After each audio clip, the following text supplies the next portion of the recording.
The radius of He24 nucleus is 3 fermi and the radius of Pp82 nucleus is, क्या होगा? हम जानते हैं sir R is proportional to a की power 1/3, R is proportional to a की power 1/3, ठीक है ना, R is proportional to a की पावर 1/3, ओके। तो यहाँ पे हमको दिया किसका है? हमको दिया किसका है? हीलियम का। हमको किसका दिया है? हीलियम का। तो हीलियम का हम लिखते हैं सर R मतलब 3, यहाँ पे 3 होगा, 3 बराबर, ओके, 3 बराबर a की पावर, ओके, 3 बराबर a की पावर यहाँ पे हो जाएगा 4 अपॉन इधर x और इधर हो जाएगा हमारे पास 206 की पावर 1/3, ओके, ये होगा अपने पास, ठीक है ना। और अब इसको सॉल्व किया जाए तो ये 1 जा, ये हो जाएगा 51 जा, तो ये किसके आसपास आ रहा है? ये 3 से ज़्यादा है। 3 का क्यूब होता है 27 और 4 का क्यूब होता है 64। 3 और 4 के बीच में, 3 और 4 के बीच में मतलब 3.5 मान लेंगे, तो 3 × 3.5 बराबर x। हमको ये कितना आ जाएगा? ये आ जाएगा 10 के आसपास, मतलब 11.5। अपने पास ऑप्शन में 11.6, ओके सॉरी 11.16, तो ये होगा अपना आंसर, ठीक है। Next, energy of an hydrogen atom with principal quantum number n is given by E बराबर -13.6 upon n square. The energy of the photon ejected when the electron jump from n बराबर 3 to n बराबर 2 state of the hydrogen is approximately, तो हम जानते हैं delta E बराबर -13.6 1/n1 square minus 1/n2 square, ये अपने पास हो गया, ठीक है ना। तो हमको पता है n1 n2 की वैल्यू पता है हमने को, तो 13.6 इंटू 1/3 का स्क्वायर 9 माइनस 1/2 का स्क्वायर 4, ये आ जाएगा अपने पास, ठीक है। तो ये कितना हो जाएगा? 4 - 9 - 4 5 अपॉन 36 इंटू 13.6, ठीक है ना। तो कितना हो जाएगा? ये 1 जा, ये 7 जा, और ये 7 से जस्ट छोटा 13.6 को मैं जब 7 से डिवाइड करूंगा तो 1 या 7 आ जाएगा, और कितना बचेगा? फिर कितना बचेगा? इधर हो गया 3 3 6 6.6, तो 0 लगाएंगे, पॉइंट लगाएंगे 0, 66 आ जाएगा।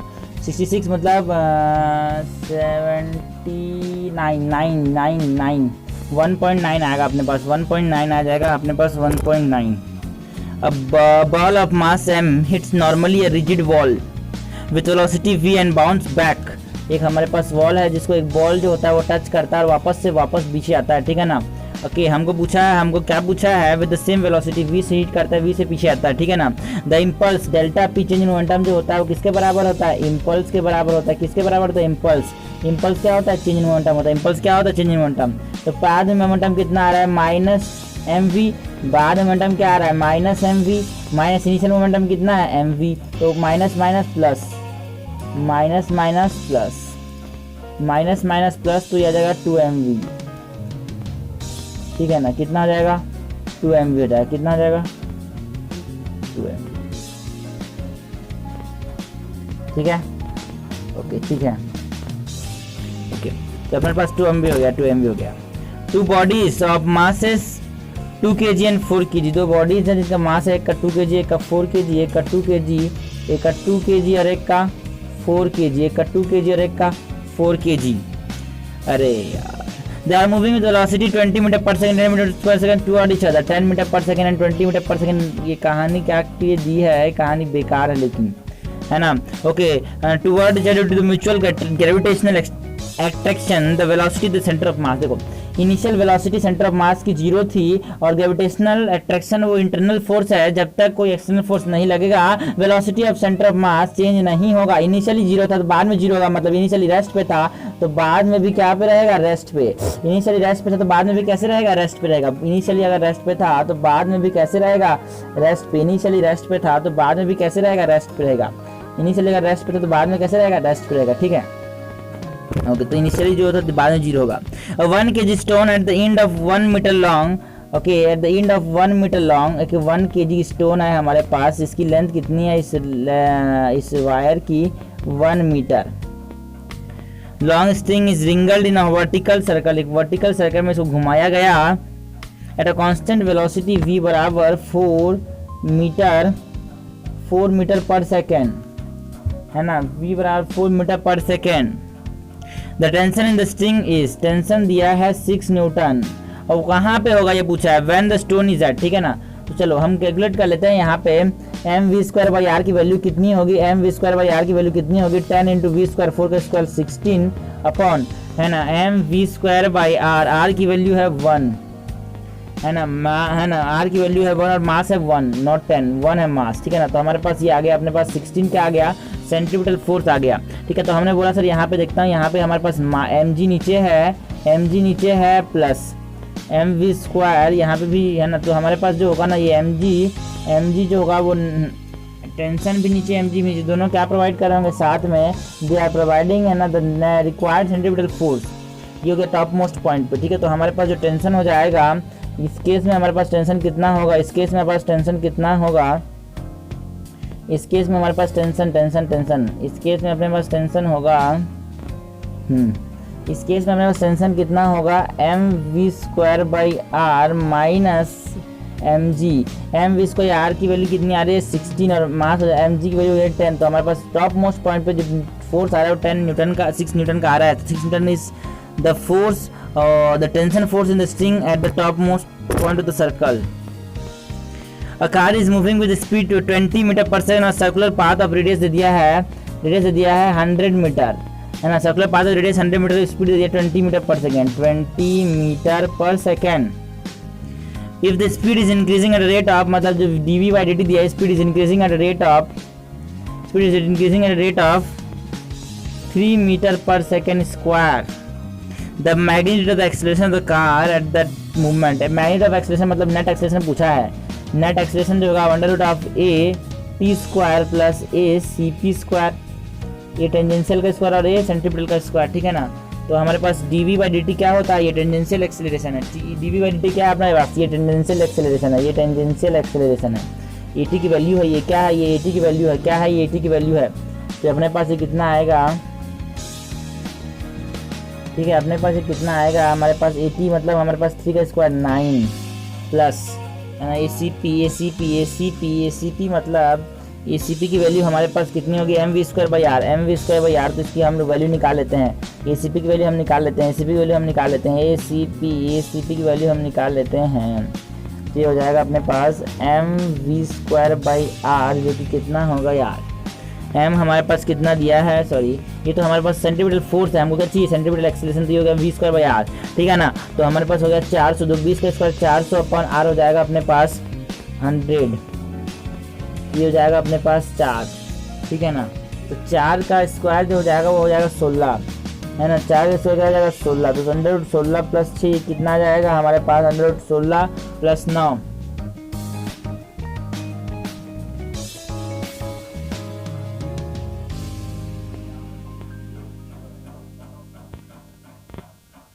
अंडर 25 की वजह आ जाएगी 5,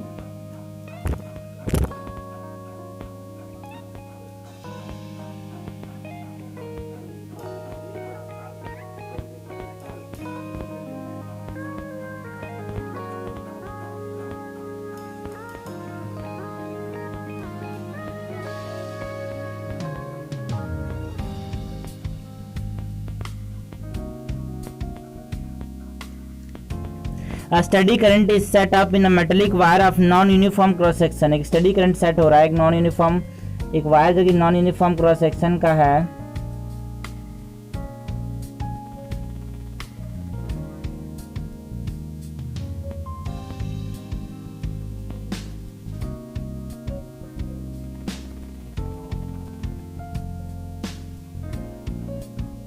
तो हमारे पास इसको बैटरी से कनेक्ट कर दिया है।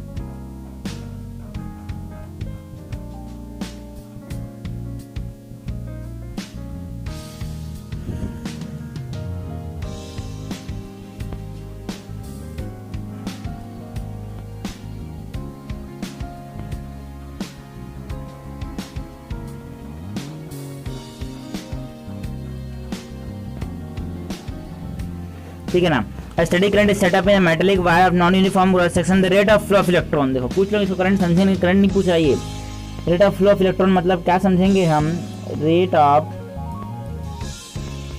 फ्लो ऑफ इलेक्ट्रॉन, इसका मतलब ड्रिफ्ट वेलोसिटी पूछना चाह रहा है वीडी, ड्रिफ्ट वेलोसिटी पूछना चाह रहा है वीडी, है ना। Rate of flow of electron मतलब क्या समझ रहे हैं हम, rate of flow of electron मतलब क्या समझना है अपने को, ड्रिफ्ट वेलोसिटी पूछ रहा है ये, है ना। Rate of flow of electron, rate of flow of electron मतलब हमको क्या समझना है, ड्रिफ्ट वेलोसिटी। करंट जो होता है rate of flow of charges होता है, करंट जो होता है ना वो करंट क्या होगा, rate of flow of charges, rate of flow of charge, ठीक है ना, ठीक है, बिल्कुल सही, बिल्कुल सही। तो हमको ये बताना है, अभी हम क्या बताना है, ये बताना है, ठीक है ना। ठीक है। The rate of flow of electron is, तो यहाँ पे हम जानते हैं आई बराबर एनी बडी, आई बराबर एनी ए वी डी। इसका क्वेश्चन पक्का लग रहा है क्योंकि हर बार आ रहा है यार। आई जो होता है जितना करंट जाएगा, जितना करंट जाएगा उतना करंट वापस आएगा, तो आई बराबर हो जाएगा, आई कितना हो जाएगा, बराबर, है ना। आई जो जाएगा वही बाहर आएगा, तो आई क्या होगा, बराबर होगा, आई क्या होगा, बराबर होगा, आई क्या होगा, बराबर होगा, क्योंकि जितना जा रहा है उतना ही वापस आ रहा है, तो आई क्या होगा, बराबर होगा, ठीक है ना। तो आई क्या है, कांस्टेंट है, आई क्या है, कांस्टेंट है। तो हमारे पास जो वी डी आएगा वो इन्वर्सली प्रोपोर्शनल टू एरिया आएगा, वी जो आएगा वो इन्वर्सली प्रोपोर्शनल टू एरिया आएगा। तो वी आर की पावर, मतलब आर जो दिया इसने ड्रिफ्ट वेलोसिटी को आर से रिप्रेजेंट किया, तो r is inversely proportional to area, मतलब r is proportional to a की power 1 - 1। The VI graph for a wire of copper of length L and cross section area A is shown in the figure below. The slope of the graph will be, इसका slope जो होता है VI graph का slope क्या मिलता है हमको, R।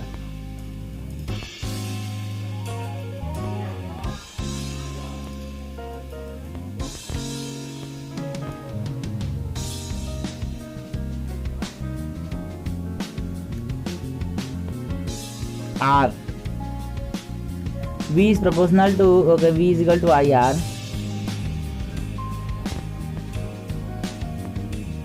V बराबर I R, V is proportional to I। तो हमारे पास देखो V जो है वो किससे प्रोपोर्शनल है, I का, तो R क्या हो गया, स्लोप हो गया, स्लोप हमको R दे रहा है, ठीक है ना। ओके, रिपीटेड क्वेश्चन है, रिपीटेड क्वेश्चन है। Less if the experiment is repeated at the higher temperature, if the experiment is repeated at higher temperature, Less if the experiment is repeated at higher temperature, more if a wire, okay, अगर हमारे पास less हो जाएगा जब R की value जो slope होगा वो less होगा अगर हम लोग ज़्यादा टेम्परेचर पे करेंगे नहीं सर। हाई टेम्परेचर पे रेजिस्टेंस बढ़ेगा तो स्लोप बढ़ेगा। More if a wire of silver having the same dimension is used, more if the wire of silver having the same dimension is used, same dimension का wire अगर silver का use करें तो ये मोर नहीं होगा सर। सिल्वर का resistance कम होता है कॉपर से, सिल्वर का रेजिस्टेंस कम होता है कॉपर से, सिल्वर का रेजिस्टेंस कम होता है कॉपर से, मतलब ये कम हो जाएगा, तो गलत हो गया दूसरा option. Double if the length of the wire is double, double हो जाएगा अगर लेंथ ऑफ वायर डबल कर दे तो आर बराबर रो एल बाई ए, मतलब हमने बोला आर को डबल कर दे तो आर भी डबल हो जाएगा।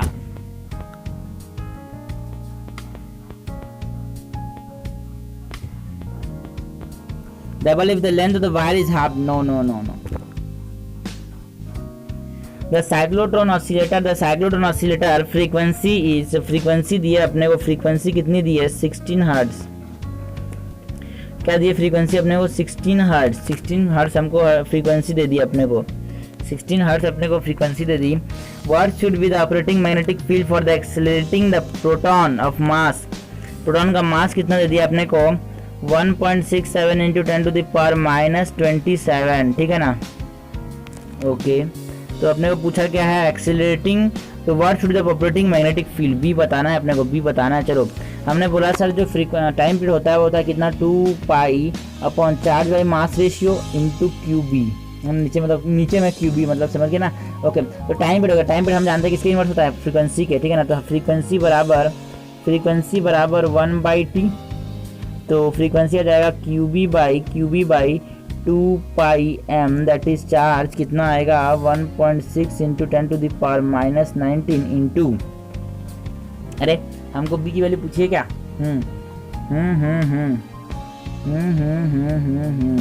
तो बी को उधर ले जाते हैं, और हमने बोला 2 pi M F by Q, 2 pi M F by Q, 2 pi into M हो गया हमारे पास 1.67 into 10 to the power -27 into हम्म हम्म हम्म हम्म हम्म हम्म हम्म हम्म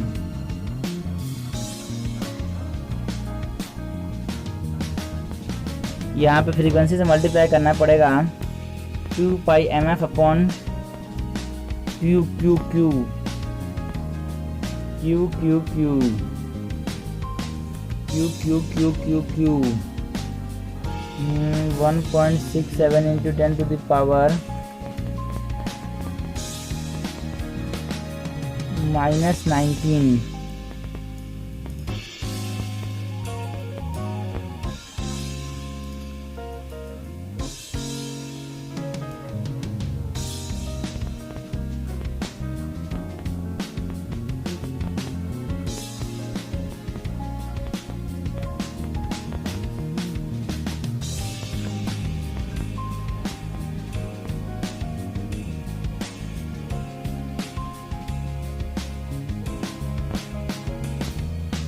भी हो गया अपने पास, कितना हो गया, ओके तो इतना हो गया हमारे पास, ये जाएगा 10 to the power -2,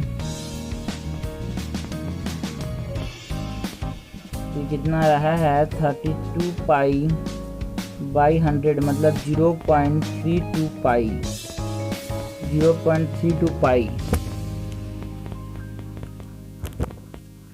If a magnet is plugged into a coil, if a magnet is plugged into a coil, then the magnitude of induced EMF does not depend on the number of turn in the coil, depend करेगा। हम जानते हैं according to Faraday's law, हम जानते हैं जो EMF होता है it is -d∅dt और ये n हो जाएगा n(d∅dt)।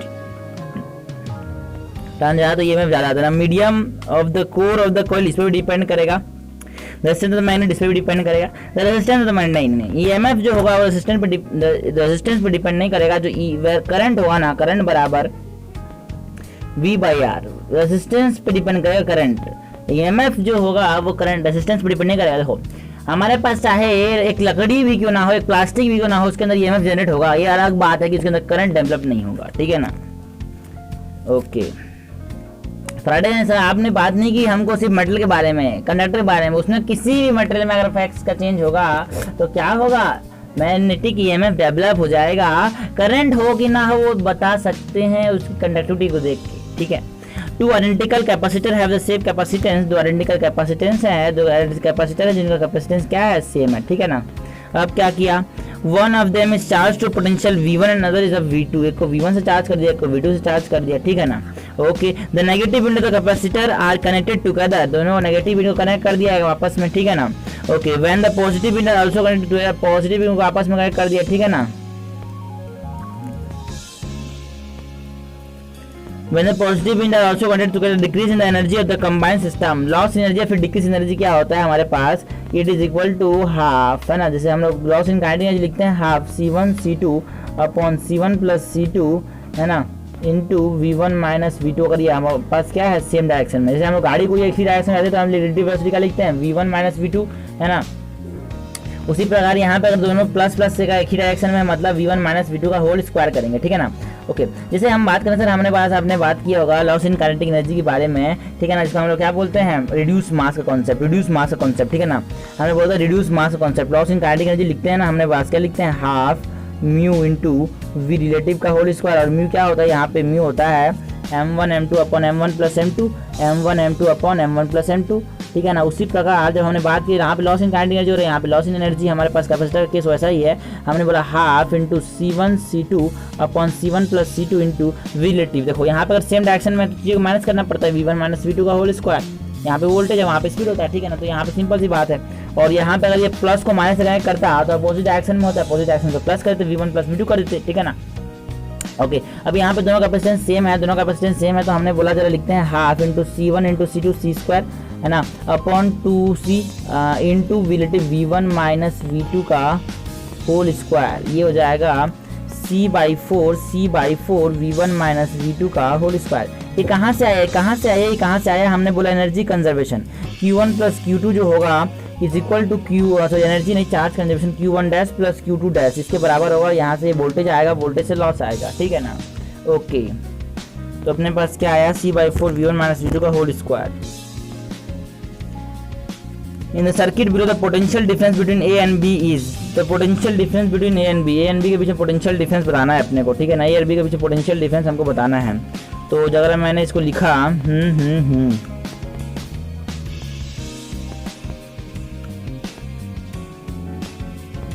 ये हो जाएगा 1 और 3 सीरीज में होने से फॉर्मूला लगेगा 3 × 1/4 दैट इज 3/4 और इसको प्लस करेंगे 3 से तो 3/4 plus 3 3/4 plus 3 3/4 plus 3 3/4 plus 3 3/4 plus 3 3 4 या 12 प्लस 3 15/4 15/4 3 4 या 12 ओके प्लस 3 15/4 15/4 ये हो गया अपने पास इसका कॉम्बिनेशन कितना होगा 15/4 और इसके साथ क्या है 1 तो 15 × 1 ओके हमारे पास कॉम्बिनेशन कितना आ गया 15/4 × 1/15/4 प्लस 1 ये कितना हो जाएगा 15/4 अपॉन ये हो जाएगा 19/4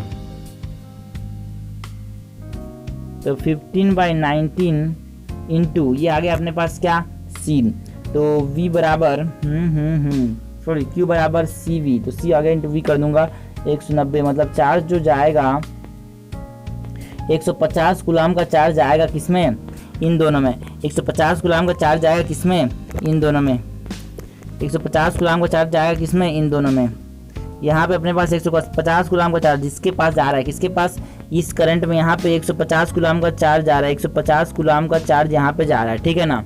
अब वो क्या होगा जो 150 कूलम का जो चार्ज है वो क्या होगा 150 कूलम का जो चार्ज है वो क्या होगा वो इसमें बटेगा बटेगा नहीं यहाँ पे जितना चार्ज होगा सीरीज में ये दोनों तो वहाँ पे भी इतना चार्ज होगा यहाँ पे 150 होगा तो यहाँ पे भी 150 होगा। अब ये दोनों पैरेलल में है तो इस वाले में और इस वाले में ये डिस्ट्रीब्यूट हो जाएगा 150 कूलम का चार्ज ठीक है ना। चार्ज अगर हमको ये और बी के बीच पता चल जाए तो हम क्या निकाल सकते हैं वी कैसे निकालेंगे V बराबर Q/C निकाल लेंगे ठीक है ना। ओके तो अब हमने बोला जरा बताया यहाँ पे चार्ज कितना होगा हमने बोला Q बराबर CV Q बराबर CV और हमने बोला सर यहाँ पे पैरेलल है तो पैरेलल में Q सेम होता है तो हमारे पास Q is proportional to C मतलब जो Q का रेशियो होगा उसी के रेशियो के बराबर हो जाएगा तो Q ओके Q ऑफ है मैंने बोला यहाँ पे जो होगा Q बराबर यहाँ पे ठीक है ना यहाँ पे Q कहाँ पे Q यहाँ पे Q जो बात कर रहा हूँ मैं यहाँ पे ठीक है ना। ओके सॉरी यहाँ पे जो Q होगा वो कितना होगा तो ये कितना होगा हमारे पास जरा बात करते हैं। देखो यहाँ पे किसका जो कॉम्बिनेशन और उसका रेजिस्टेंस कितना आ रहा है 3/4 इन दोनों कॉम्बिनेशन रेजिस्टेंस कितना आ रहा है 3/4 आ रहा है ठीक है ना। तो ये अपने पास क्या आ जाएगा Q is proportional to C आ जा रहा है Q is proportional to C आ जा रहा है Q is proportional to C आ रहा है ठीक है ना। Q is proportional to C आ रहा है अगर हमारे पास Q is proportional to C मतलब हमारे पास Q into is equal to उसका चार्ज सॉरी उसका कैपेसिटेंस कितना 3/4 upon total capacitance 3/4 plus 3 into total charge हमारे पास कितना डिस्ट्रीब्यूट करना है 150 ठीक है ना। 3/4 अपॉन ये हो जाएगा 4 3 12 और 3 15/4 इंटू 150 ये 4 कैंसिल हो जाएगा ये 10 हो जाएगा तो 30 आ जाएगा यहाँ पे चार्ज कहाँ पे चार्ज 30 आ रहा है यहाँ पे चार्ज 30 आ रहा है यहाँ पे चार्ज कितना आ गया 30 चार्ज 30 कूलम का चार्ज आ गया यहाँ पे क्या आ गया 30 कूलम का चार्ज आ गया 30 coulomb okay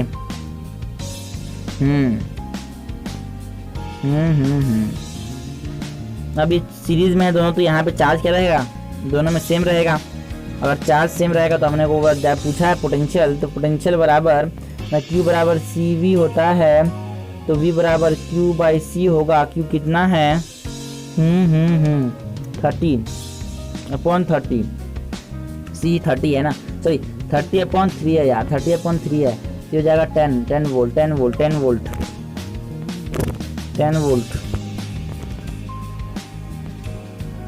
The time period of a satellite of Earth is T square is proportional to R cube. T square is proportional to R cube. If the separation between the Earth and the satellite is increased to 4 times है ना। अर्थ तो satellite के बीच separation को मैंने क्या कर दिया R को क्या कर दिया 4R कर दिया बिल्कुल। The previous value the new time period will be time period क्या हो जाएगा बताओ जरा। पहले 5 घंटे थे बाद में हमने बोला सर x हो गया इसका स्क्वायर जो हो जाएगा चलो इसको मैं ले जाता हूँ इसको ले जाता हूँ मैंने बोला 4R R/4R की पावर 3/2 तो ये R से R कैंसिल हो गया, 5/, तब मैंने क्या किया, जब मैंने क्या किया सर, इसका हमने एलसीएम ले लिया। किसका एलसीएम ले लिया, जब इसका एलसीएम ले लेते हैं, ठीक है ना। चलो चलो चलो चलो चलो चलो ले लेते हैं, एलसीएम ले लेते हैं। बिल्कुल सही बिल्कुल सही बिल्कुल सही, हमने बोला ठीक है सर, बिल्कुल सही। तो हमने क्या किया, एलसीएम ले लिया। तो कितना हो गया, 1/4 है ना, तो उसको अंडर रूट ले लेंगे तो कितना जाएगा 2, 1/2 का क्यूब ले लेंगे तो कितना जाएगा 8 बराबर 5/x। तो x बराबर 5 पर जाए 40 hours.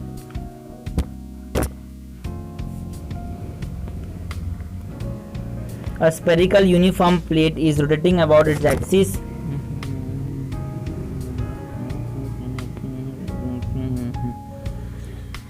A spherical uniform plate is rotating about its axis. The velocity of the point on its equator is v. यहाँ पे वेलोसिटी जो है ना उसका क्या है, v है। Due to the rotation of the earth, due to the rotation of the planet about its axis and the acceleration of the gravity g at the equator is half of the g at the pole, मतलब g/2 कितना है, g/2 बराबर g minus है ना, हमने बोला mv²/r, यहाँ पे क्या हो जाएगा माइनस की नेट फोर्स अंदर की तरफ कितना लग रहा है, g/2 लग रहा है, और हमारे पास कितना लगता है g माइनस mv² हो जाएगा, ठीक है ना। ओके, तो इसके velocity of particle on the earth in term of the speed, मतलब इसके वेलोसिटी अंदर 2gm/r होता है, ठीक है ना। ओके, तो यहाँ से g बाई mv²/r जो हो जाएगा, mv²/r किसके बराबर आएगा, mv²/r इज इक्वल टू, और सॉरी हमने एक्सेलरेशन की बात की तो m नहीं आएगा यार, बार बार ये गलती करता हूँ मैं, ठीक है। तो यहाँ पे v²/r आएगा, ठीक है ना, किसके बराबर हो जाएगा, g/2 के बराबर हो जाएगा, g/2 के बराबर हो जाएगा। तो अपने पास v जो हो जाएगा वो gm/r², और नीचे में यहाँ पे r हो जाएगा और नीचे में 2 हो जाएगा, एक r से r कैंसिल हो जाएगा, तो gm/2 का अंडर रूट बराबर v। एक ऊपर में मैंने 4 मल्टीप्लाई कर दिया, नीचे में 4 मल्टीप्लाई कर दिया, ऊपर में 2 मल्टीप्लाई कर दिया, नीचे में 2 मल्टीप्लाई कर दिया। अगर मैंने ऊपर में 2 मल्टीप्लाई कर दिया तो हमारे पास कितना आ जाएगा, ऊपर में अंडर रूट 2gm/r और नीचे में एक r था उसको भूल गया, ठीक है ना। तो बाहर 2 को बाहर निकाल लेंगे तो हमारे पास क्या जाएगा, है ना, हमने 2 को बाहर निकाल दिया,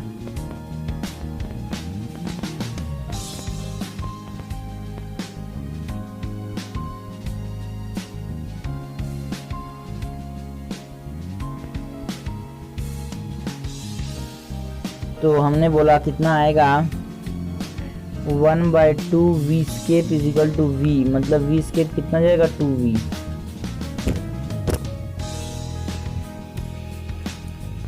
ब्लैक बॉडी से टेम्परेचर ऑफ 2800, टेम्परेचर दे दिया ब्लैक बॉडी का 2880 kelvin, 2880 kelvin. The energy of the radiation emitted by this object with wavelength between this and this is u1, मतलब 500 के आसपास ये u1 एनर्जी निकाल रहा है, 500 के आसपास से u1 एनर्जी निकाल रहा है, 500 के आसपास से u1 एनर्जी निकाल रहा है, 500 के आसपास से u1 एनर्जी निकाल रहा है, ठीक है। ओके, और हमने बोला 1000 के आसपास कितनी एनर्जी निकाल रहा है, 1000 के आसपास कितनी एनर्जी निकाल रहा है, 1000 के आसपास एनर्जी निकाल रहा है u2, कितना, u2 के जितना, ठीक है ना। Okay okay okay okay, u2 के जितना, और और 1500 के आसपास ये एनर्जी कितनी निकाल रहा है, सॉरी 1500 क्या बोल रहा हूँ, 1500 लिख रहा हूँ ना, 1500 के आसपास एनर्जी निकाल रही है u3। तो हमको इधर बोला क्या बताना है कि इनमें से ज़्यादा ड्यूरेशन कौन सही है, ठीक है ना। चलो, ये टेम्परेचर है तो हमारे पास जो एमिशन मैक्सिमम होगा वो कितना होगा देख लेता हूँ। तो हम जानते हैं sir lambda maximum is university वो सर इज इक्वल टू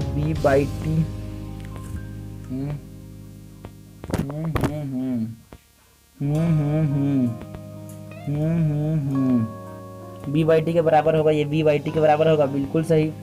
इसके बराबर होगा b का, b/t के बराबर होगा ये हमारे पास वो लैम्डा आएगा जहाँ पे मैक्सिमम क्या निकालेगा, एनर्जी निकालेगा।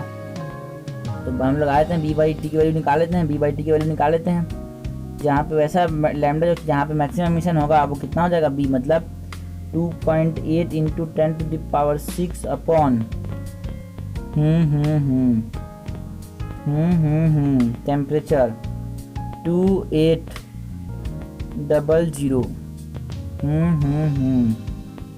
10⁻3 ये खलास 10⁻3 मतलब ऐसा लैम्डा 10⁻3 के आसपास लैम्डा एक ऐसा लैम्डा जहाँ पे क्या हो रहा है, एनर्जी मैक्सिमम रिलीज हो रहा है। तो वो क्या है, U2 है ना। जब लैम्डा 1000 है तो उसके आसपास एनर्जी U2 निकल रहा है, तो U2 क्या होगा, मैक्सिमम हो जाएगा सबसे। तो ये अपना ऑप्शन सही जाएगा।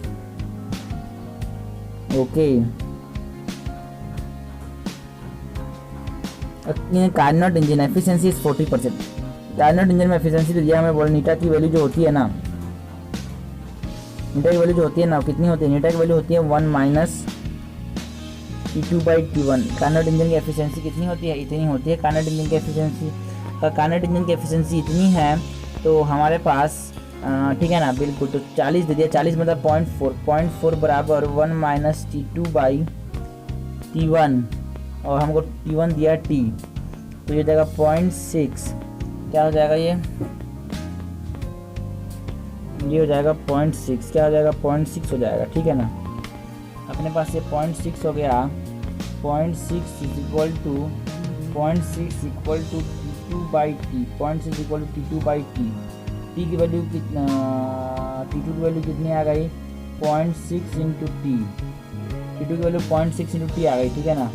ओके, तो हमको पूछा क्या है, हमने पूछा क्या है, एफिशिएंसी पूछी है, ठीक है ना। बाद में जब एफिशिएंसी कितना हो गया 50% मतलब 0.5 हो गया, तो वहाँ पे फिक्स है। वहाँ पे बताओ क्या बोल रहा है, temperature of the hot reservoir, मतलब वहाँ पे T1 की वैल्यू बतानी है, ठीक है ना। तो 1 - T2 की वैल्यू कितनी की 0.6 टी लिखी थी। ओके, अपॉन टी डैश इधर जाएगा, कितना हो जाएगा 0.5/0.6 बराबर T/T डैश बराबर 0.6/0.4 into T, that is 3/2T।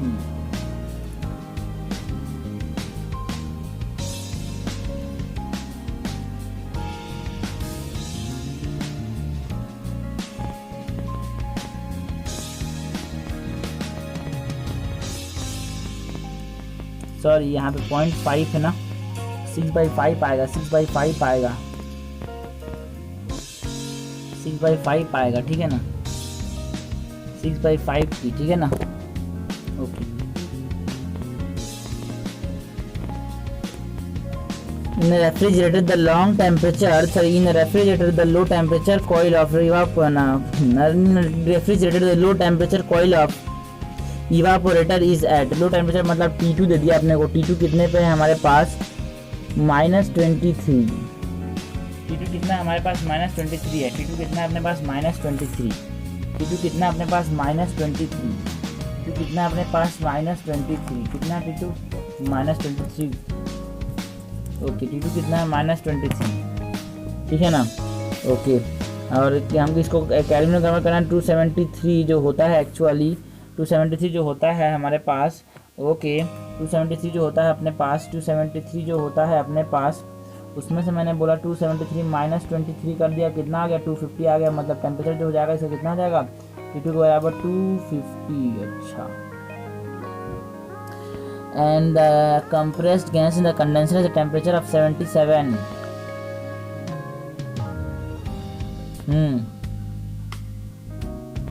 Degree Celsius. The amount of electrical energy spent in freezing 1 kg of water at 0 degree Celsius, freezing 1 kg का वाटर 77 जो हो जाएगा है ना। ओके, 77 जो हो जाएगा वो हायर टेम्परेचर हो जाएगा, ठीक है ना। T1 बराबर 273 और 77, 7 × 10 का 0, 1 कैरी, ये 15 का 5 हो जाएगा 350।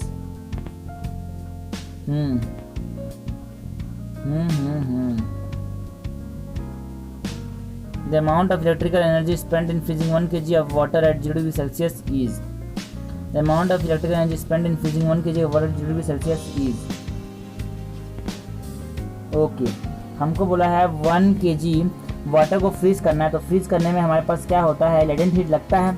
वाटर भी 0 डिग्री सेल्सियस पे, आइस भी कवर करना है तो 0 डिग्री सेल्सियस लगेगा, 0 डिग्री सेल्सियस पे ही जाएगा। और हमारे पास जो लेटेंट फ्यूजन होता है वो 80 किलो कैलोरी होता है, 80 kilo calorie, not kilo calorie, सिर्फ कैलोरी होता है, नॉट किलो कैलोरी, सिर्फ कैलोरी होता है, नॉट किलो कैलोरी, सिर्फ कैलोरी होगा पर ग्राम। 1 kg बोल रहा है तो 1 kg में 1000 ग्राम होता तो 1000 इंटू 80,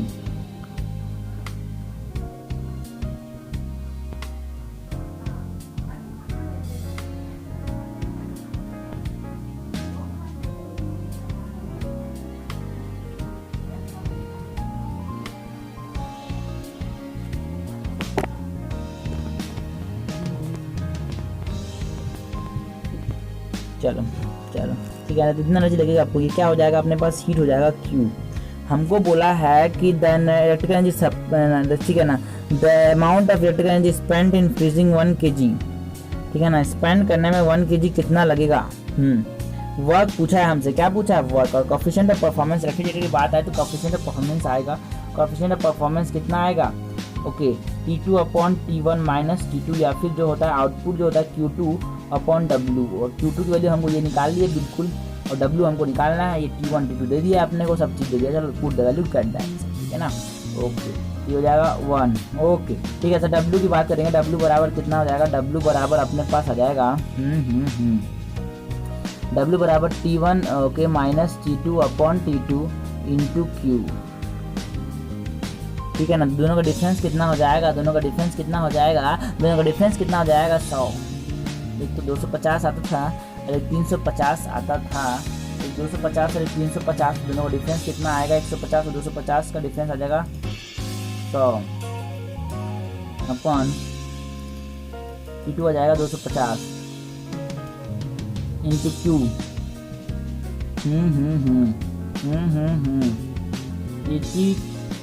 80,000 है, 80,000 ठीक है, ओके। यहाँ से जीरो चला गया, यहाँ पे ये भी जीरो यहाँ से लगा दिया मैंने, और यहाँ पे हो जाएगा 25 4 जा, ये हमारे पास आ जाएगा 8,000 आ जाएगा। क्या आ जाएगा, 8,000 आ जाएगा। क्या आ जाएगा, 8,000 आ जाएगा, ठीक है ना। ये हो जाएगा इतना, तो ये हमारे पास कितना, ये 1000 हो गया, यहाँ से ये हो गया, ठीक है ना। तो ये कैलोरी में आ गया अपने पास, ये वर्क डन आया कैलोरी में। हमको किस में चाहिए, किस में चाहिए, किस में चाहिए, किस में चाहिए अपने को किस में चाहिए जरा बताइए। सॉरी 8432 होना चाहिए ना यार, 32 होना चाहिए ना, बिल्कुल होना चाहिए, 32 होना चाहिए। तो हमने कैसे लिखा है, 32 होना चाहिए, 32 होना चाहिए, 32,000 कैलोरी, ठीक है ना। चलो इसको हम जूल में करेंगे कैंसिल, जूल में दिया था हमने 32,000 calorie, 32 into 10 to the power 3, 32,000 calorie into 4.2, 32 into 4.2, 2 2 जा 4, 2 3 जा 6, 0 4 2 जा 8, 4 3 जा 12, 4 6 और 8, 14 का 4 1 कैरी,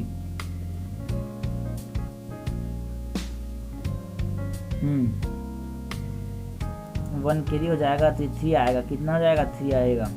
तो ये 4 4 3 1 और दो यहाँ पे पॉइंट लगा के, यहाँ पे पॉइंट लगाएंगे, और यहाँ पे 3 जीरो से पॉइंट हट जाएगा, पॉइंट हट जाएगा, पॉइंट हट जाएगा, पॉइंट हट जाएगा। कितना जाएगा, 2 जीरो, ये अपने पास 134400, 134400, ये अपना आंसर आएगा, ये अपना आंसर आएगा, ठीक है ना, ओके।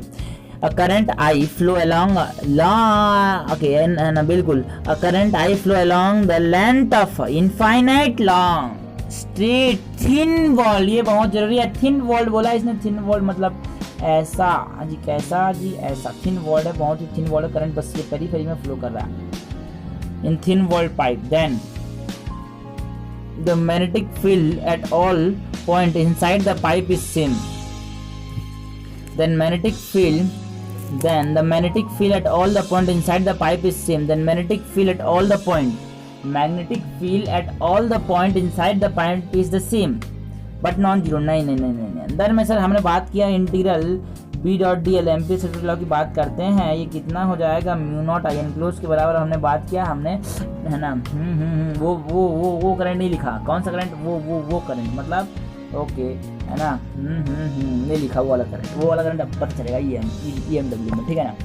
अच्छा, तो हमने बोला सर यहाँ पे क्या है, आई एनक्लोज जीरो है, तो यहाँ पे मैग्नेटिक फील्ड भी अंदर में क्या हो जाएगा, zero. The magnetic field at any point inside the pipe is zero, सही बात। The cyclotron frequency of an electron moving in the magnetic field of 1 Tesla is approximately, ठीक है ना, ओके। तो हम जानते हैं टाइम पीरियड क्या होता है, 2 pi upon Q by M, charge by mass into D. ठीक है, हमको पूछा क्या है, द साइक्लोट्रॉन फ्रीक्वेंसी पूछिए, तो हमने बोला 1/80 हो जाएगा 1/f, तो f कितना हो जाएगा, f उल्टा हो जाएगा इसका, f कितना हो जाएगा, उल्टा हो जाएगा QB by 2 pi M, QB by 2 pi M. तो QB by 2 pi M charge electron का 1.6 इंटू 10⁻⁻19 है ना, q into B, QB 1 upon QB upon 1.6 -19 QB upon okay QB upon कितना हो जाएगा, electron frequency of electron moving का okay upon QB upon 2 pi है ना, 2 पाई 2 इंटू 3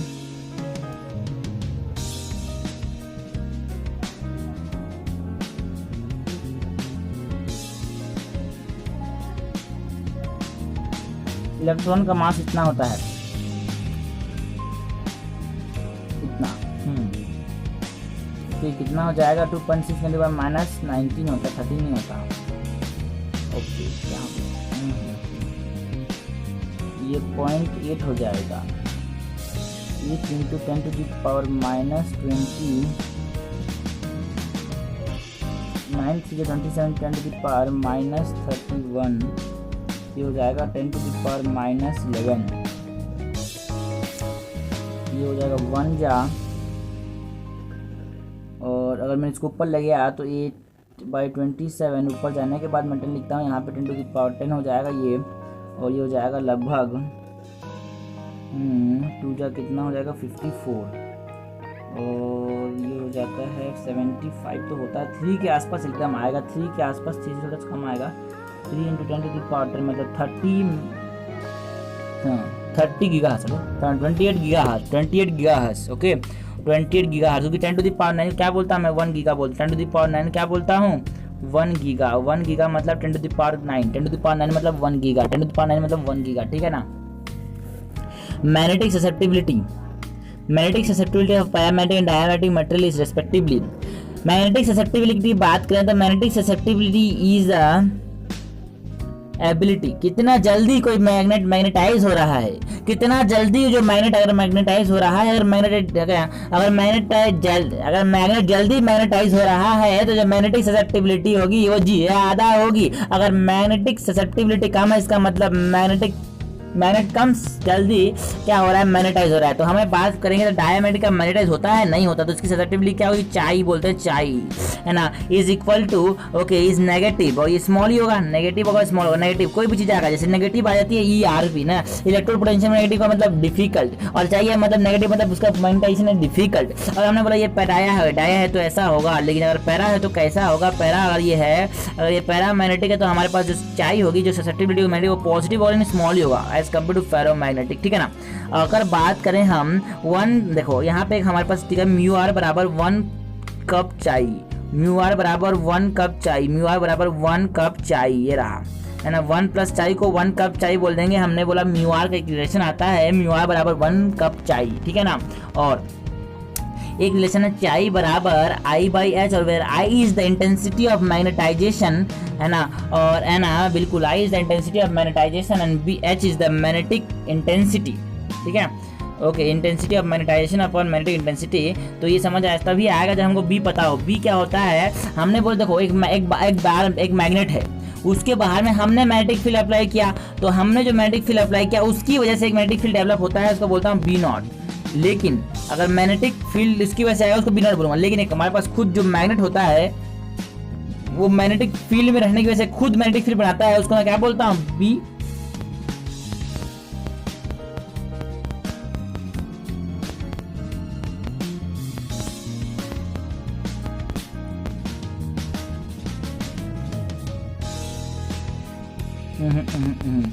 इंटेंसिटी ऑफ मैग्नेटाइजेशन, ठीक है ना, I बोल देता हूँ इसको।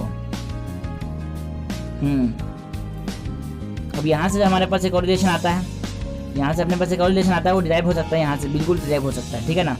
I की वैल्यू xm इंटू H लिख दो, xm इंटू B लिख दो, मतलब है ना xm इंटू B0, तो यहाँ पे B0 कॉमन आ जाएगा, तो 1 प्लस xm इंटू B0 बराबर यहाँ से ये बस तीनों इंपॉर्टेंट, यहाँ तीनों इंपॉर्टेंट, वहाँ से तो आ जाएगा, ठीक है ना, तो तीनों इंपॉर्टेंट है, ठीक है ना। चाय, म्यू आर बराबर 1 कप चाय। तो हमारे पास chi for paramagnetic is small where in diamagnetic is small and negative. Paramagnetic small and positive होगा और डायमैग्नेटिक स्मॉल एंड नेगेटिव होगा।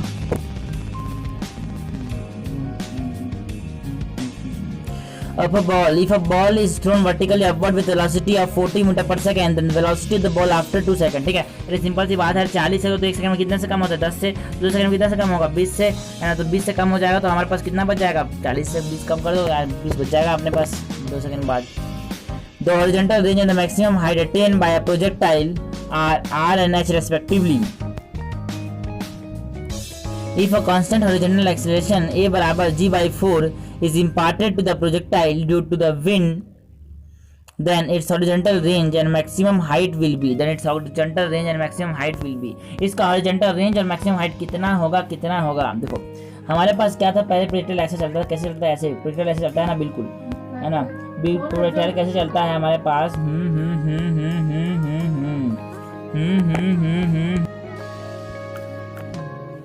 The horizontal range and the maximum height attained by a projectile are r and h, है ना। horizontal range और maximum height जो है r और h है। if a constant horizontal acceleration, है ना, अगर हमारा प्रोजेक्टाइल होता है कैसा? प्रोजेक्टाइल होता है कुछ ऐसा। हमने बोला इधर की तरफ एक एक्सेलरेशन दे दिया, इसको कितना दे दिया? Acceleration g/4। इधर की तरफ एक्सेलरेशन दे दिया g/4 is imparted to the projectile to wind। एक विंड बोला है g/4 का एक्सेलरेशन मिल गया। then it horizontal range and the maximum height, ठीक है ना। जो h max होता है, मैक्सिमम हाइट ये होता है uy²/2g, है ना। इसका वैल्यू होता है uy²/2g। तो यहाँ पे सिर्फ और सिर्फ वर्टिकल वेलोसिटी का आएगी और ये जो हॉरिजॉन्टल वाला जो g होगा g/4 वो किसको चेंज नहीं करेगा? v। और हॉरिजॉन्टल वाला जो होगा वो वर्टिकल वाले को चेंज नहीं करेगा। जो हॉरिजॉन्टल वाला होगा वो वर्टिकल वाले को चेंज नहीं करेगा। जो हॉरिजॉन्टल वाला होगा वो वर्टिकल वाले को चेंज नहीं करेगा। जो हॉरिजॉन्टल वाला होगा वो वर्टिकल वाले को चेंज नहीं करेगा। तो ये h max का h max h ही रहेगा। तो अपना पहला दूसरा ऑप्शन चला गया, C और D हो जाएगा आंसर, ठीक है ना। अब उसमें से भी हमारे पास जो रेंज होगा r रेंज, हॉरिजॉन्टल रेंज जो होता है वो कितना होगा? r that is equal to ux into T plus half a into T square. मैं हॉरिजॉन्टल के लिए रेंज लिख रहा हूँ, हॉरिजॉन्टल के लिए मैं सेकंड इक्वेशन ऑफ मोशन लगा रहा हूँ, ठीक है ना। तो r जो होगा ux इंटू टी, जो इनिशियल रेंज, तो टाइम ऑफ फ्लाइट भी जो होता है वो कितना होता है? 2uy/g, जो कि किस पे? uy पे डिपेंड करेगा और ये भी चेंज नहीं होगा। तो ये अपने पहला इनिशियली, है ना, ux, और ux जो होगा ux इंटू टी, यही तो अपना रेंज है, पहला वाला इनिशियली रेंज, ठीक है ना। इनिशियल रेंज यही है अपने पास। ओके, ये इनिशियल वेलोसिटी ux ही रहेगी और ux हमेशा आपके पहले इनिशियल डायरेक्शन में, पहले मतलब जब g/4 नहीं लगाया था तो ux ही था, चेंज नहीं हो रहा था। तो ux इंटू टी जो होगा रेंज ही होगा, ठीक है ना। r' हम बात करें यहाँ पे, r' जो होगा वो हाफ एक्सेलरेशन जो हो जाएगा g/4 इंटू टी जो होता है 2uy², है ना, g, और इसका स्क्वायर करेंगे तो 2 का स्क्वायर 4uy², ये g², ये g से एक g कैंसिल हो गया, एक 4 से 4 कैंसिल हो गया और ये हो जाएगा अपने पास ठीक है ना। ओके, uy²/2g ये होता है h, है ना, uh h max होता है। तो r' बराबर r प्लस h आ रहा है, r' बराबर r प्लस h आ रहा है। यहाँ पे हमारे पास, है ना, यहाँ पे हमारे पास ये हो जाएगा कितना? हमारे पास जो बच रहा है वो बच क्या रहा है अपने पास? ये बच रहा है ये uy²/2g, ये 2 और ये g हो गया अपने पास, ये बच रहा है, ठीक है ना, क्योंकि हमारे पास h होता है, ठीक है। ओके, ठीक है। तो r plus h and h। The sphere of mass m is rolling without sliding along a positive x direction, ठीक है। हमारे पास एक स्फीयर है जिसका मास m है, वो रोल कर रहा है पॉजिटिव, है ना, x डायरेक्शन में। Rough horizontal surface, rough horizontal surface collide horizontal surface of coefficient of friction mu. इसका कोएफिशिएंट ऑफ फ्रिक्शन कितना है? कोएफिशिएंट ऑफ फ्रिक्शन कितना है? Mu. Of coefficient friction mu, it elastically collide with a wall and then return. ये wall के साथ collide करता है, फिर रिटर्न करता है, पीछे जा रहा है, पीछे जा रहा है, पीछे जा रहा है, बिल्कुल जा रहा है ना। ये कहाँ जा रहा है? पीछे जा रहा है, बिल्कुल, ठीक है। टकराने के बाद it elastically collide with a wall and return. The correct statement of the sectional force. पहले तो ये प्योर रोलिंग कर रहा था, पहले क्या कर रहा था? प्योर रोलिंग कर रहा था। पर प्योर रोलिंग में हमारे पास फ्रिक्शन क्या होता है? 0। प्योर रोलिंग के साथ फ्रिक्शन क्या होता है? 0। प्योर रोलिंग के साथ फ्रिक्शन क्या होता है? 0। ओके, और जब फिर से टकरा के वापस आएगा तो हमारे पास इसकी पीछे आने की टेंडेंसी है और ये ऐसा मूव करना, सॉरी, पीछे आने की टेंडेंसी है, पीछे आने की टेंडेंसी है और कैसे मूव कर रहा है? ऐसे। तो हमारे पास जो फ्रिक्शन लगेगा वो पिछली तरफ अपोज करना चाहेगा रिलेटिव मोशन को, तो फ्रिक्शन क्या लगेगा? इधर पीछे कितना लगेगा? म्यू एम जी जितना लगेगा, ठीक है ना, है ना, बिल्कुल बिल्कुल बिल्कुल। बिल्कुल बिल्कुल बिल्कुल बिल्कुल बिल्कुल बिल्कुल। हम्म हम्म हम्म हम्म हम्म हम्म हम्म पहले 0 बाद में mu M G.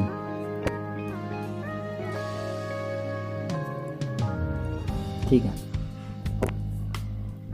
As shown in the figure, tension in the horizontal cord is 30 Newton, the weight W and the tension in the string OA in the Newton R। ठीक है, तो हमने बोला लामिस थ्योरम लगाते हैं। कौन सा थ्योरम लगाते हैं? लामिस थ्योरम। लामिस थ्योरम बोलता है, देखो सर हमारे पास क्या होगा, T1 अपॉन ये जो T होगा ना, T है ना, A में जो T होगा वो कितना होगा, सपोज जो A में है ना, जो रस्सी में OA में जो टेंशन है उसको मैं T मानता हूँ, T अपॉन उसका अपोजिट एंगल साइन 90 हो जाएगा।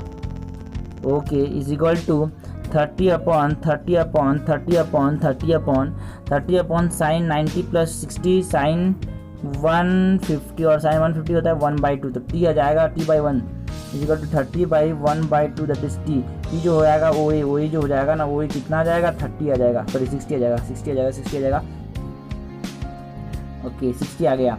और हमको इसी को किसके इक्वल लिख सकते हैं, इसी को हम किसके इक्वल लिख सकते हैं, 60 आ गया अपने पास पहला वाला, सॉरी अपने को OA में 60 आ गया, तो 60 वाला एक ही ऑप्शन है यार, कोई बात नहीं, आगे वाला ही देख लेते हैं, आगे वाला देख लेते हैं। ओके, तो हमने बोला जो वेट हो जाएगा W, वो कितना हो जाएगा, W upon sine 30 plus 90 that is sine 120, sine 120 कितना हो जाएगा, √3/2 W की वैल्यू कितनी है। ओके, ये किसके बराबर हो जाएगा, W बाई किसके बराबर हो जाएगा, ये 30 upon okay 30 upon sign 150 that is 1/2 के बराबर, ये हो जाएगा इतना। ये 2 से 2 कैंसिल हो गया, तो जो हमारे पास जो W आया वेट वो कितना आया, 30√3 के जितना आया, जितना चाहिए तो उतना ही आया। ठीक है ना। ओके, उसके बाद बोला radioactive nucleus, radio active nucleus A, ठीक है ना, एक रेडियोएक्टिव न्यूक्लियस है A जिसका एटॉमिक नंबर कितना है A और एटॉमिक मास कितना है Z। एटॉमिक नंबर है Z और एटॉमिक मास है A। एमिट 3 अल्फा, अल्फा निकालने के बाद 3 अल्फा निकालेगा, तो अल्फा निकालने के बाद सिर्फ कौन कम होगा, मास कम होगा। कितने से कम होगा, 4 से कम हो जाएगा। तो हमारे पास x जो हो गया वो A माइनस 3 × 4 मतलब 12 से कम हो जाएगा मास। और एक जब अल्फा निकलेगा तो Z कितने से कम होगा, 2 से कम होगा, 2 से कम होगा, 3 होगा, 6 से कम हो जाएगा, 7Z माइनस 6। ओके, अब फिर बोला है कि 2 पॉजिट्रॉन निकल रहे हैं, पॉजिटिव मतलब बीटा पॉजिटिव में Z+1 हो जाता है। ठीक है ना, प्लस में प्लस है, बीटा पॉजिटिव मतलब है ना, ये पॉजिट्रॉन, ये प्लस बोलता हूँ, बीटा पॉजिटिव बोलता हूँ। इसमें बीटा पॉजिटिव है तो इसमें प्लस करेंगे कि माइनस करेंगे। और बीटा नेगेटिव बोला है ना, तो क्या कहलाएगा, इलेक्ट्रॉन कहलाएगा, उसमें माइनस करेंगे, प्लस करेंगे। तो यहाँ पे क्या करेंगे, यहाँ पे 2 बोला है, 2 में क्या करेंगे, यहाँ पे मास चेंज होता नहीं है, तो ये -12 ही रहेगा। और हमने बोला सर जो Z होगा ना, Z -6 था, प्लस है तो -2 और हो जाएगा। ठीक है, तो अपने पास ये जो हो जाएगा कितना हो जाएगा, यहाँ पे ये अपने पास कितना हो जाएगा, कितना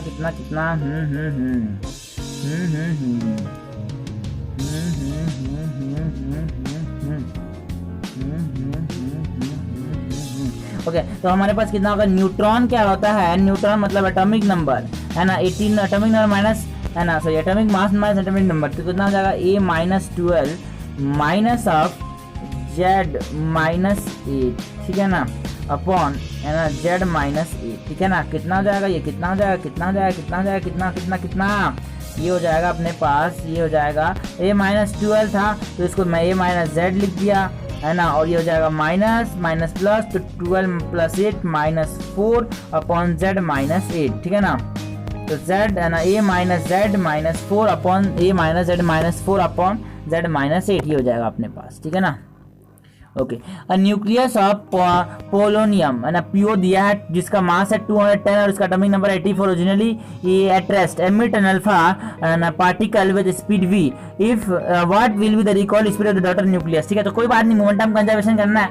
अगर कोई भी एक्सटर्नल फोर्स अगर दुनिया में 0 है, मोमेंटम कंजर्वेशन हमेशा रखता है, इसीलिए मैं बोलता हूँ इसको यूनिवर्सल है ना। 4 चीजें हमेशा रखती है, law of conservation of angular momentum, law of conservation of linear momentum, law of conservation of energy, law of conservation of charge. दुनिया की ऐसा फंडामेंटल 3 लॉ है जो कि हर जगह, चाहे वो माइक्रोस्कोपिक हो चाहे वो मैक्रोस्कोपिक हो, हर जगह लागू होता है। हमने बोला इसका मास इतना रहेगा, तो हमने बोला m1v1 बराबर m2v2, क्योंकि हमारे पास इनिशियल मोमेंटम, हम ऐसे क्यों लिखेंगे, ऐसे लिखते हैं, हमने पूरा लिख लेते हैं, ठीक है ना। पी इनिशियल बराबर पी फाइनल, तो पी इनिशियल 0 था और पी फाइनल कितना हो जाएगा m1v1 प्लस m2v2, एक तो अल्फा का, एक तो जो डॉटेड न्यूक्लियस है उसका। तो अल्फा का मास दे दिया है, हम जानते हैं अल्फा का मास क्या होता है, उसका वेलोसिटी दिया है v, और हमने बोला जो रिमेनिंग जो निकलियो होगा उसको z-4 होगा, तो मास उसका 4 निकल गया, तो 10 माइनस हो गए 4 कर देंगे तो कितना हो जाएगा 206 हो जाएगा, इंटू v डैश हमको चाहिए, v डैश कितना हो जाएगा 4v/206, इतना आसान, बिल्कुल इतना आसान हो गया, 4v/206 आ जाएगा, बिल्कुल सही। The minimum time taken by a spring block system to travel a distance equal to the amplitude of the motion, ठीक है। तो कोई भी सोचेगा, देखो क्या सोचता है, कोई आदमी जो सोचता है तो गलत सोचता है, ठीक है ना। कैसे सोचता है, गलत लोग ऐसे सोचते हैं, देखो ये हो गया ए, ये हो गया सॉरी ये हो गया 0, ये हो गया, या फिर ऐसे सोचते हैं लोग, ऐसे सोचते हैं यहाँ पे हमारे पास ऐसे कैसे होता है, ऐसे होता है, फिर ऐसे होता है, फिर ऐसे होता है, ठीक है ना। तो यहाँ से यहाँ जाने में सोचेगा आदमी क्या होगा t/4, तो वो क्या पूछ रहा है हमको, 0 से ए तक जाने के लिए टाइम पूछ रहा है, लोग समझते हैं, लेकिन ऐसे नहीं समझना।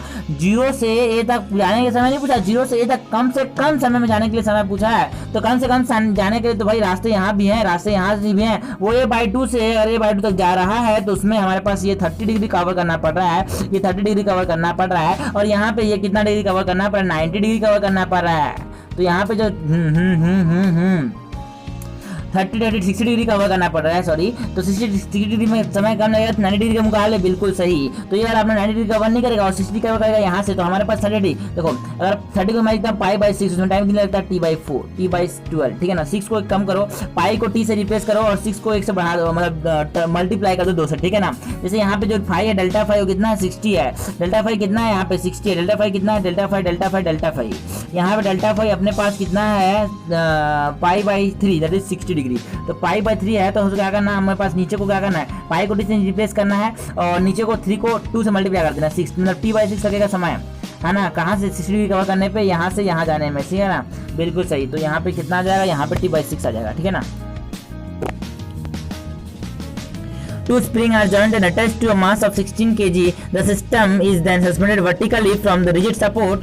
The spring constant of the two springs are K1 and K2 respectively. The period of vertical oscillation of system is, ठीक है। हमने बोला है कि स्प्रिंग को ऐसे जोड़ दिया, कैसे जोड़ दिया, अरे ऐसे जोड़ दिया, अच्छा कैसे जोड़ दिया, ऐसे जोड़ दिया, स्प्रिंग को कैसे जोड़ दिया, ऐसे जोड़ दिया, एक स्प्रिंग को ऐसे जोड़ा और उसके साथ में एक स्प्रिंग को ऐसे जोड़ दिया, अब इसको उल्टा लटका दिया ऊपर से, ठीक है ना, इसको ऐसे लटका दिया, ठीक है, 2 लटका दिए ऐसे, 2 लटका दिया, उसके ऊपर में क्या रख दिया, हमने एक मास रख दिया जिसका मास कितना है 16 kg।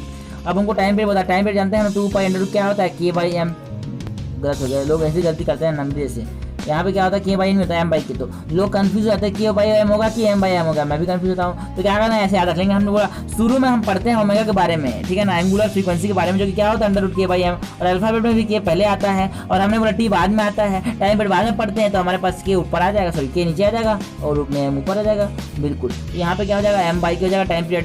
तो हमको m का मास पता है, m का मास पता है, हमको m की वैल्यू पता है, सॉरी m की वैल्यू पता है अपने को, m की वैल्यू कितनी 16 है, 16 है, 16 है, तो हम m की वैल्यू डालेंगे 16 m की वैल्यू कितनी डालेंगे 16 डाल देंगे। टाइम पीरियड बराबर 2π√m का मतलब 16 का अंडर रूट क्या हो जाएगा 6r अपॉन अंडर रूट। हमने बोला यहाँ पे पैरेलल में है ना, सीरीज में, पैरेलल में कि सीरीज में वाला मतलब रेजिस्टेंस का उल्टा कितना हो जाता है, यहाँ पे k1 k2 अपन k1 प्लस k2 हो जाएगा, k1 k2 अपन k1 प्लस k2 हो जाएगा, ठीक है ना। ओके अंडर रूट ऑफ वहाँ पे k1 k2 upon k1 plus k2 8π into under root of k1 plus k2 upon k1 k2 8π upon 8π into k1 plus k2 upon k1 k2।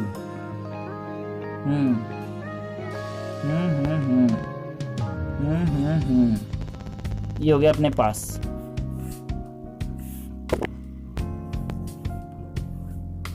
The photoelectric threshold frequency of a metal is nu v.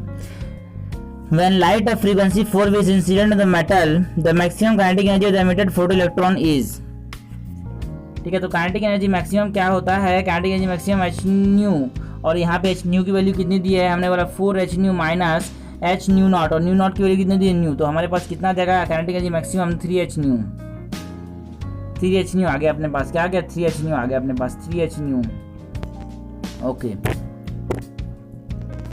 Time by a photo electron to come out after the photon strikes is approximate. जैसे ही photon टकराता है metal की surface से, electron जो तुरंत और कितने तुरंत 10⁻⁻10 सेकंड के अंदर ही क्या निकल जाते हैं, फोटॉन्स निकल जाते हैं, सॉरी इलेक्ट्रॉन्स निकल जाते हैं, जिनको मैं फोटो इलेक्ट्रॉन्स बोल देता हूँ। कितने सेकंड के बाद 10⁻⁻10 के साथ है ना। तो 10⁻⁻10 सेकंड के बाद तुरंत, मतलब तुरंत कितना, तुरंत 10⁻⁻10 सेकंड के बाद ही फोटो इलेक्ट्रॉन का फॉर्मेशन निकलना स्टार्ट रहता है। जैसे ही फोटोन आता है उसके 10⁻⁻10 सेकंड के बाद, ठीक है।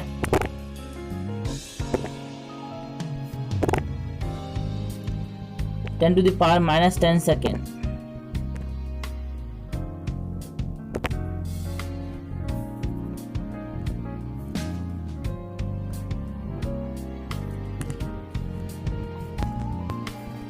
A body of mass 10 kg is attached to a wire of length 0.3 meter. The maximum angular velocity with it can rotate in a horizontal circle is, ठीक है ना।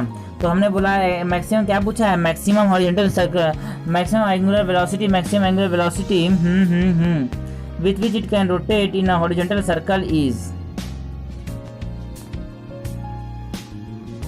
तो एंगुलर वेलोसिटी जो होती है m omega square r is equal to, जो tension आएगा वो टेंशन क्या होगा, टेंशन जो होगा वो breaking strength into area. Breaking strength क्या होता है, टेंशन बाई एरिया। तो जो टेंशन हो जाएगा क्या हो जाएगा, breaking strength into breaking stress upon breaking stress into area. तो हमारे पास ब्रेकिंग स्ट्रेस कितना है, 10⁸ इंटू 10⁷। तो इसको माइनस करना पड़ेगा कितना,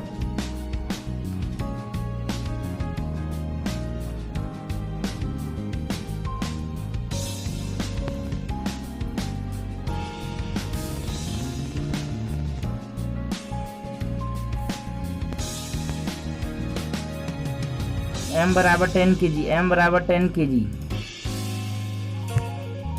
is attached to a wire of length। बिल्कुल सही साहब, सही। चलो है ना, ऐसे ही बात है। हमने बोला था जो m ओमेगा स्क्वायर होगा वो किसके बराबर होगा, m omega square r is equal to tension. तो हमको r है ना ओमेगा की वैल्यू निकालनी है, ओमेगा बराबर t बाई है ना m r, ठीक है। तो t की वैल्यू हम कैसे निकालेंगे, दोनों को मल्टीप्लाई कर देंगे। स्ट्रेस, ब्रेकिंग स्ट्रेस है ना, फोर्स बराबर क्या होता है, force by area is equal to stress. तो फोर्स बराबर स्ट्रेस इनटू एरिया। तो 4.8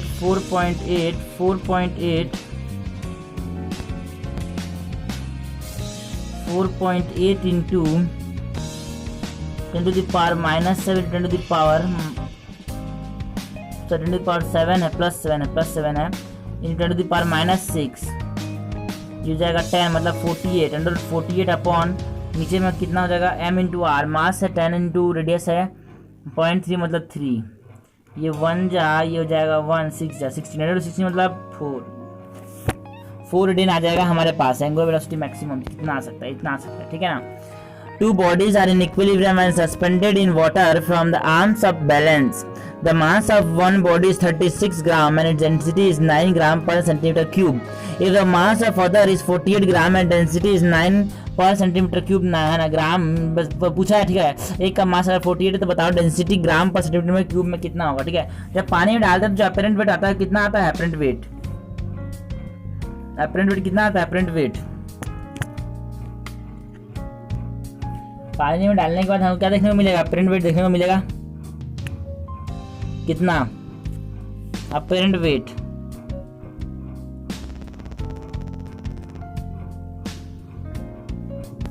अपरेंट वेट होता है, हमने बोला mg तो नीचे लगेगा minus rho of liquid v in into G. मैंने बोला g कॉमन ले लो, वॉल्यूम मास को मैं लिख सकता हूँ कितना, मास को मैं क्या लिख सकता हूँ, मास को मैं लिख सकता हूँ mass is equal to density into volume, density of body into volume minus rho of liquid rho v into G, V G into rho of body minus rho of liquid. ये अपने पास क्या आ गया, अपरेंट वेट आ गया, ये अपने पास क्या आ गया, apparent wait आ गया, ठीक है। तो हमने बोला जब वॉल्यूम को क्या लिख सकता हूँ मैं, वॉल्यूम क्या लिख सकता हूँ मैं, मास अपॉन डेंसिटी लिख सकता हूँ, मास upon density of the body है ना। जो सिग्मा है उसको क्या बोल रहा हूँ, डेंसिटी ऑफ द लिक्विड, ठीक है ना।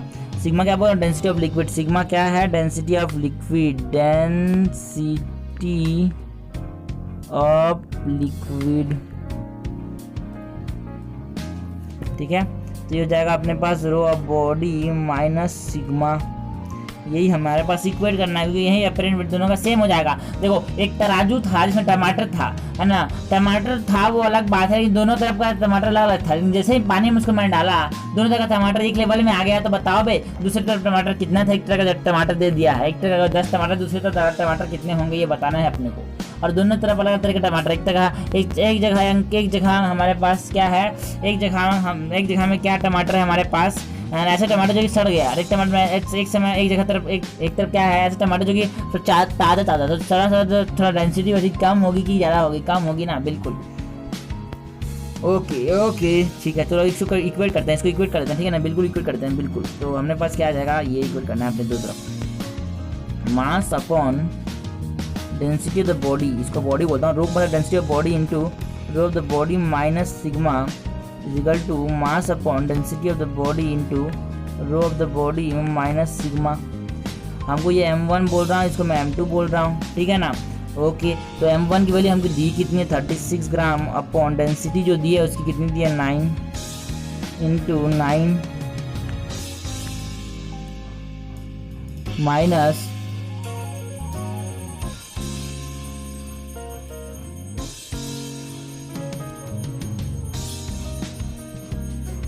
48 बाई डेंसिटी हमको निकालनी है रो, और हम जानते हैं डेंसिटी ऑफ वाटर क्या होता है, डेंसिटी ऑफ वाटर क्या होता है 1, डेंसिटी ऑफ वाटर क्या होता है 1,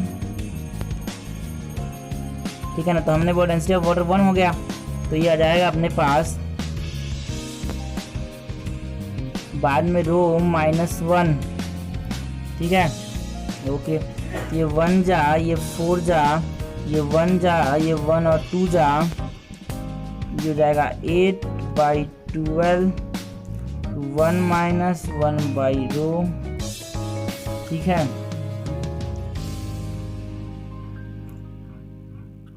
ठीक है तो ये जाएगा 2, ये हो जाएगा 3, तो 1 बाई रो उधर जाएगा, ये 1 - 2/3 मतलब रो की वैल्यू कितनी आ जाएगी 3 आ जाएगी रो की वैल्यू, ठीक है ना। Okay the magnifying power of a telescope, magnifying power होता है FO/FE, मैग्नीफाइंग पावर क्या होता है FO/FE, F1/FE की हमको वैल्यू दे दिया है, FO/FE की वैल्यू हमको कितनी दी है, FO/FE की वैल्यू हमको दी है, FO/FE की वैल्यू अपने को दी है 9। When it is adjusted for parallel rays, the distance between the objective and the eyepiece is found to be 20, है ना। हमारे पास बड़ा तरफ क्या बड़ा वाला जो लेंस होता है वो ऑब्जेक्टिव होता है, ऑब्जेक्ट के पास छोटा लेंस होता है आई पीस। तो हमको बोला है कि लाइट ऐसे आ रही है टेलीस्कोप में, है ना, हमारे पास पैरेलल आई, सपोज पैरेलल आ रही है हमारे पास लाइट, हमारे पास अगर लाइट पैरेलल आएगी, लाइट हमारे पास पैरेलल आएगी तो हमारे पास ऐसे जाएगा, फिर ऐसे जाकर ये फोकस से जाएगा इसके यहाँ पे, फोकस में ये इसके वाले फोकस में बनेगा, यहाँ पे ये हो जाएगा FE और यहाँ पे ये हो जाएगा FO, मतलब जहाँ से यहाँ तक जो लेंथ आएगी वो FO + FE होगी, FO + FE।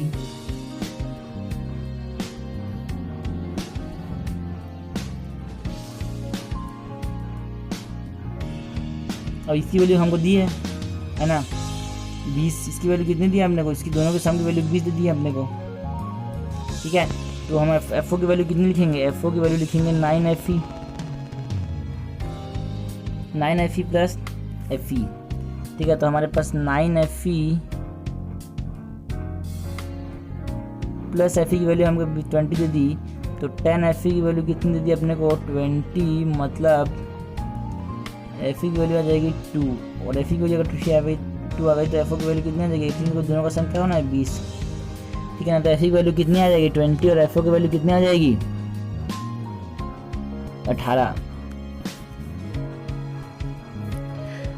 Prism has a refractive angle, refractive angle का मतलब होता है एंगल ऑफ प्रिज्म, ए दे दिया 60 डिग्री और 60 when placed in the position of minimum deviation. Minimum deviation के पोजीशन में क्या होता है, हमारे पास जो प्रिज्म होता है ना, जो रे होती है ना प्रिज्म के बेस के पैरेलल होती है, प्रिज्म जो होती है ना वो प्रिज्म जो होती है ना बेस के पैरेलल होती है, ठीक है ना।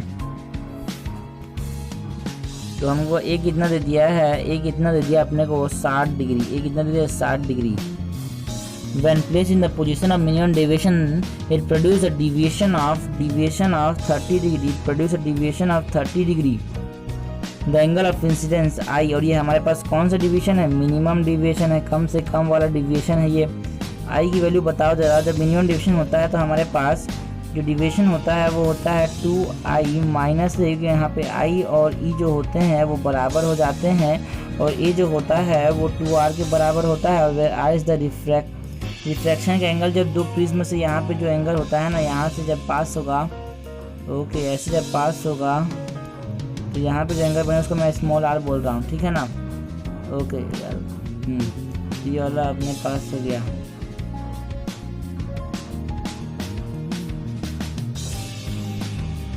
ठीक है, तो डेल्टा की वैल्यू 30 है, 30 बराबर 2 इंटू आई, यही निकालना है अपने को, और ये हो जाएगा -60, इधर जाएगा प्लस हो जाएगा, तो 90/2 जो होगा, 90/2 जो होगा वो कितने बराबर हो जाएगा, आई के बराबर, जो कितना हो जाएगा 45, आई बराबर कितना हो जाएगा 45 के जितना हो जाएगा। Okay, the velocity in ground frame and the cylinder is performing pure rolling on the plank. Velocity of the point A would be, A point की वेलोसिटी बताओ जरा। यहाँ पे हमारे पास ये है और हमारे पास ये है, और ये नीचे वाला जा रहा है कितने से, VP से, और ऊपर वाला जा रहा है कितने से, VC से, और ये वाला पॉइंट हो जाएगा A, ये वाला पॉइंट हो जाएगा A, ठीक है ना। ओके, तो हमने बोला velocity of point A would be, A का वेलोसिटी कितना होगा। देखो यहाँ पे प्योर रोलिंग हो रही है, ऐसे घूम रहा होगा ये, तो कोई बात नहीं, हमने बोला बॉटम मोस्ट पॉइंट का वीडियो बनाता हूँ। यहाँ पे वी सी हो जाएगा इधर, ये हो जाएगा ओमेगा सी इधर, सॉरी ओमेगा आर इधर, तो नेट हो जाएगा इधर वी पी। तो हमारे पास वी पी जो होगा वो किसके बराबर होगा, V C minus omega R के बराबर। इक्वेशन नंबर 1 देता हूँ इसको नाम, इक्वेशन नंबर क्या नाम देता हूँ, उसको 1 नाम देता हूँ, ठीक है ना। ओके, तो इस पॉइंट पे हमारे पास जो इसकी जो वेलोसिटी होगी वो कितनी होगी, V C plus omega are.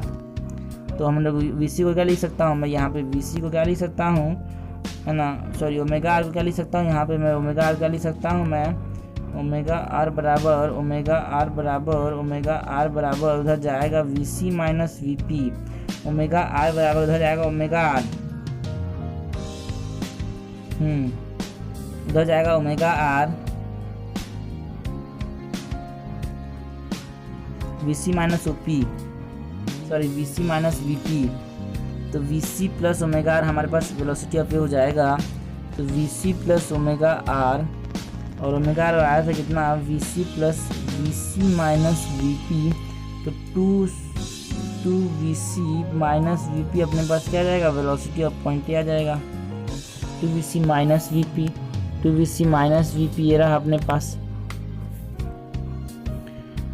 A particle is at rest.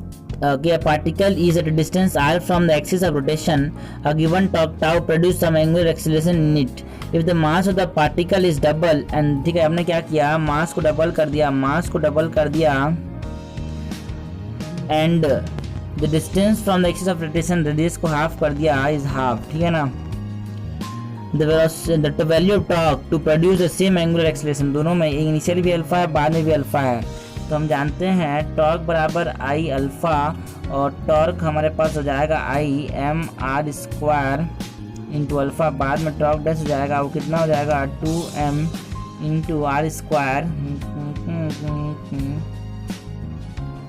ये बाद में भी अल्फ़ा, ये दोनों को अगर मैं डिवाइड करता हूँ तो ये अल्फ़ा से अल्फ़ा कैंसिल, आर स्क्वायर से आर स्क्वायर कैंसिल, एम से एम कैंसिल, ये 1 ये 2 जा, तो टाउ बाई टाउ डैश बराबर 2, तो टाउ बराबर टाउ से टाउ डैश बराबर tau by 2।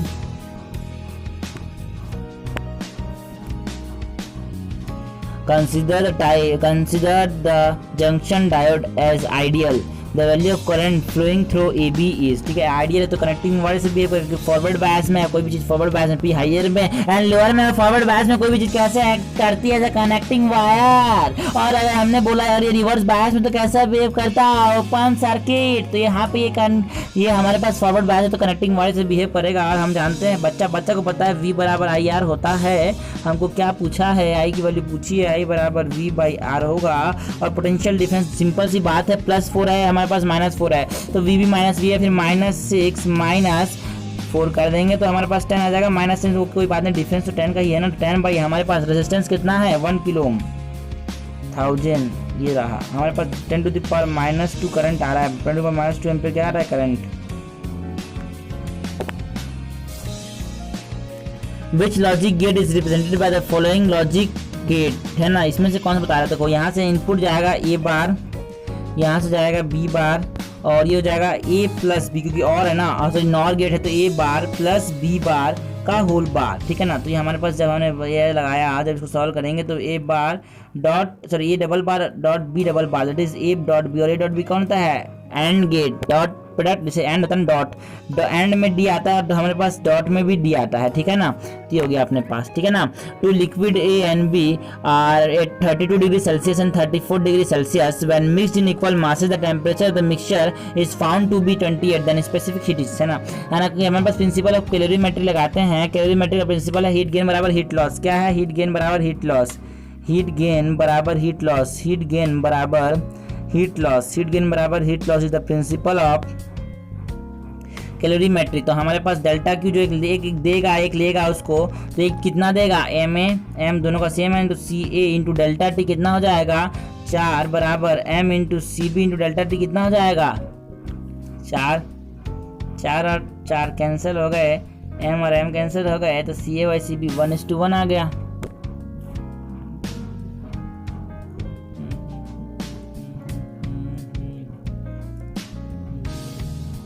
If x equal to x बराबर दे दिया हमको a इंटू बी, एक्स बराबर a इंटू बी दे दिया अपने को, and delta x and delta a and delta b are maximum absolute error in x a and b रेस्पेक्टिवली, then maximum relative error in x is given by. तो multiply के समय क्या होता है रिलेटिव एरर होता है डेल्टा x बराबर डेल्टा x बाई एक्स बराबर delta a by a, multiply division में क्या होता है रिलेटिव एरर ऐड होता है, और अगर हमारे पास ऐड या फिर सब्सट्रैक्शन है तो एरर ऐड हो जाएगा, ठीक है ना। कभी एरर कभी ऐड नहीं होता, क्या नहीं होता सब्सट्रैक्ट नहीं होता, ठीक है ना। अगर मल्टीप्लिकेशन या फिर डिवीजन तो रिलेटिव एरर ऐड होगा, है ना, या है ना, हमेशा ऐड ही होगा, सब्सट्रैक्ट नहीं होगा, ठीक है ना। डिवीजन के समय भी ऐड होगा, और हमारे पास अगर ये एरर अगर यहाँ पे फॉर्मूला में प्लस या माइनस है तो रिलेटिव एरर ऐड होगा, माइनस में भी ऐड होगा, ठीक है ना। For an interference pattern the maximum and the minimum intensity are in ratio, हम जानते हैं I max under root of I max upon under root of I minimum is under root of I1 plus under root of I2 upon under root of I1 minus under root of I2। ये होता है कि नहीं होता है, बिल्कुल होता है। तो हमने बोला I max upon I min दे दिया तो मतलब under root of 64/1 दे दिया अपने को, ठीक है ना, बिल्कुल दे दिया। तो हमारे पास ये कितना जाएगा, ये कितना जाएगा under root of I1 plus under root of I2 upon under root of I1 minus under root of I2, ठीक है। तो ये हो जाएगा 8/1 बराबर अंडर रूट ऑफ ना, तो उसको मैंने बोला इधर यहाँ पे मैं क्या लगाता हूँ कंपोनेंडो एंड डिविडेंडो लगा देंगे, ठीक है ना, कंपोनेंडो एंड डिविडेंडो लगा देंगे, ऊपर में प्लस है तो नीचे में भी है ना, उसको हम क्या लिख रहे हैं अंडर, ठीक है ना।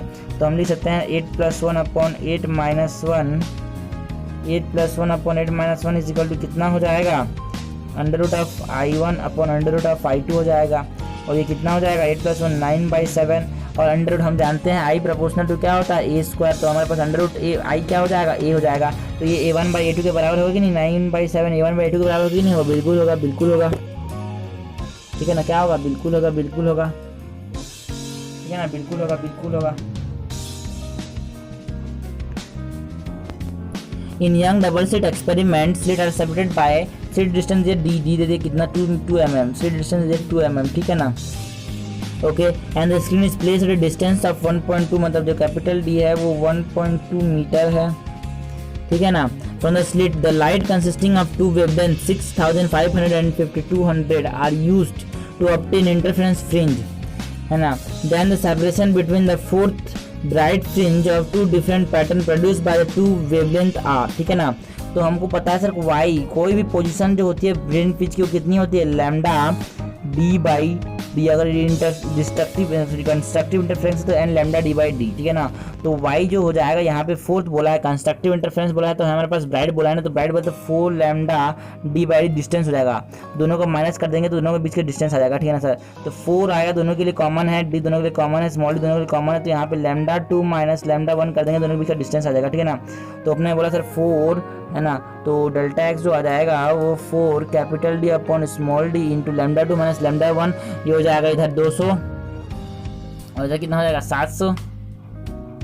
तो 700 एंगस्ट्रॉम हो जाएगा 4 इंटू डी, डी कितना है 1.2 अपॉन स्मॉल डी कितना 2 into 10 to the power minus 3। Okay, ये हो जाएगा 700 into 10 to the power minus 10, ये हो जाएगा 10 टू द पावर माइनस 7, ये हो जाएगा 10 टू द पावर माइनस 5,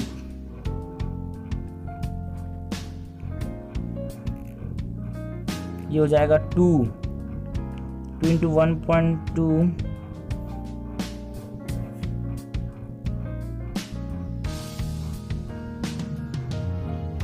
ठीक है ना, 2 into 1.2 into 7 into 10 to the power minus 5, that is 7 to the 14, sorry 2 into 4 into 7 करते हैं, 7 for 28 का 8, 2 कैरी 7 टू जा 14 is 16,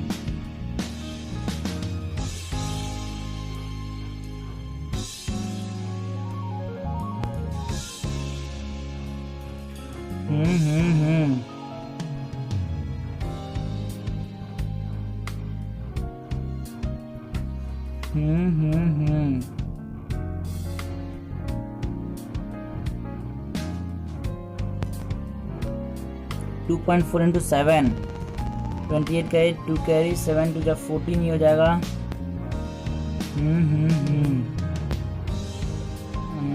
कहाँ पे गलती हो गया, 13 आना चाहिए। अरे यार ये 13 है, यहाँ पे देखो यहाँ पे गलत कर दिया हमने, यहाँ पे 13 आना चाहिए, कितना आना चाहिए 13 आना चाहिए। कैसे कैसे कैसे कैसे ऐसे कि हमारे पास देखो ये हो जाएगा इधर 600 से 500 इधर और इधर 700 700 सॉरी इधर जाएगा 800, इधर जाएगा 500 1300 इंटू 13, तो ये हो जाएगा 24 इंटू 13, 3 4 12 का 2 1 कैरी, 3 4 12 का 2 1 कैरी, 3 2 6 और 1 7 0, 1 4 4 1 2 2, ये हो जाएगा कितना 2 11 का 1 1 carry 312 into 10 to the power minus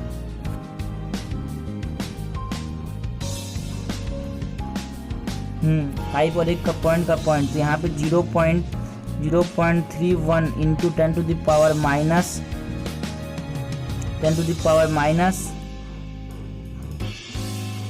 3 मतलब 0.31 mm। The path difference between two wave, ठीक है, डेट पार्ट डिफरेंस मतलब delta X. Okay, delta X upon lambda हम जानते हैं, डेल्टा फाई अपॉन कितना होता है 2 pi is equal to delta T by T, ठीक है ना। तो हमको ये क्या निकालना डेल्टा एक्स। डेल्टा फाई की बात करें तो फेजर का सबसे बढ़िया तरीका है अपना फेजर, सबसे बड़े फेजर जिंदाबाद। तो हमने बोला सर यहाँ पे एक आदमी यहाँ पे खड़ा हुआ है, एक आदमी यहाँ पे कॉस है, यहाँ पे तो कॉस यहाँ पे पहुँच गया, लेकिन और फाई आगे तो इसके पास जो फेज डिफरेंस है डेल्टा फाई वो कितना हो गया pi by 2 plus 90, delta phi कितना हो गया इसके पास पाई बाई 2 प्लस 5 है ना। Okay, pi by 2 plus 5 upon 2 pi into lambda, ठीक है। डेल्टा एक्स कितना जाएगा, डेल्टा एक्स कितना हो जाएगा 5 by 2 plus 5 into 2 pi upon lambda into 2 pi upon lambda into 2 pi upon lambda, ठीक है ना, into 2 pi upon lambda. Sorry उल्टा हो गया, ये हो जाएगा ऊपर में है ना, ये हो जाएगा लैम्डा ऊपर में अपॉन 2 पाई नीचे में, ठीक है ना। Okay, if n1 n2 n3 are the fundamental frequency of three segments into which a string is divided, then the original fundamental frequency n of the string is given by, ठीक है। तो हमने एक लेंथ लिया, एक wire लिया, इसको 3 टुकड़ों में तोड़ दिया, मतलब ये L1 मान लो इसको L2 मान लो इसको L3 मान लो, तो जो L आ गया वो L1 plus L2 plus L3 हो जाएगा, ठीक है। और हम जानते हैं फ्रीक्वेंसी बराबर V/2L, मतलब फ्रीक्वेंसी इनवर्सिबल लेंथ, तो n1/n बराबर 1/n1 plus 1/n2 plus 1/n3, ये आ गया अपने पास। Work done by the static friction on an object, ठीक है ना। तो बात करते हैं स्टैटिक फ्रिक्शन। देखो, may be positive, must be negative, must be zero, none of this, ठीक है। तो ये हमारे पास ऐसा होता है कभी, जैसे कि हमारे पास ये हो गया may be positive may be negative. ये जो वर्क डन होता है ना स्टैटिक फ्रिक्शन के द्वारा, वो may be positive may be negative. जैसे कि हमारे पास अगर नीचे को एक फोर्स लगाऊं, ऐसे दो ब्लॉक सिस्टम में नीचे में एक फोर्स लगाया, तो इस बीच में अगर फ्रिक्शन है तो ये बोलेगा देखो सर मैं आगे जा रहा हूँ, तो ये वाला जो बी वाला ब्लॉक बोलेगा ए वाले ब्लॉक से चल ए वाले ब्लॉक चल, तू आगे आ जा, मैं आगे आ रहा हूँ। क्योंकि फ्रिक्शन क्या नहीं चाहता, फ्रिक्शन ये चाहता है कि हम दोनों के बीच में जो बंधन है वो ना टूटे। फ्रिक्शन एक ऐसा फोर्स है जो कि बंधन को टूटने नहीं देता, एक अटूट बंधन है। वो बोलेगा चलो साथ साथ चलते हैं, तो ये बी वाला बोलेगा चलो साथ साथ चलते हैं, है ना। तो ये भी बोलेगा चलो, फ्रिक्शन बोलेगा चल तू भी साथ साथ, तो फ्रिक्शन बोलेगा आगे खींच देगा उसको, फ्रिक्शन ऑन बी है ना, friction on A due to friction on due to B, ये हो जाएगा आगे की तरफ, ठीक है ना। ओके, तो हमारे पास अगर मैंने बोला सर जो ए होगा ना वो बी को बोलेगा, ए वाला जो होगा बी क्या बोलेगा, तू भी चल पीछे, मैं आगे नहीं जाऊंगा, तू चल पीछे, friction on B due to A, ठीक है ना। तो यहाँ पे फ्रिक्शन अगर आगे की तरफ, फोर्स आगे की तरफ है, इसका डिस्प्लेसमेंट भी आगे की तरफ होगा, मतलब यहाँ पे फ्रिक्शन जो होगा, फ्रिक्शन का वर्क डन जो होगा वो पॉजिटिव होगा, क्योंकि फोर्स और जो डायरेक्शन ऑफ मोशन है वो एक ही डायरेक्शन में है। लेकिन दूसरे वाले में जो स्टैटिक फ्रिक्शन का फोर्स पीछे की तरफ है, इसका डिस्प्लेसमेंट आगे की तरफ है, तो यहाँ पे जो वर्क डन जो हो जाएगा वो नेगेटिव हो जाएगा। तो मैंने बोला जो वर्क डन जो है, work done by the static friction में भी पॉजिटिव में भी नेगेटिव, तो यहाँ पे इसने बोला में भी पॉजिटिव, सही बात है। एक क्वेश्चन और कौन सा छूटा, एक क्वेश्चन कहाँ गया, हाँ लास्ट वाला में हमारे पास इसको सिर्फ नेक्स्ट करना पड़ेगा।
आज काल के क्या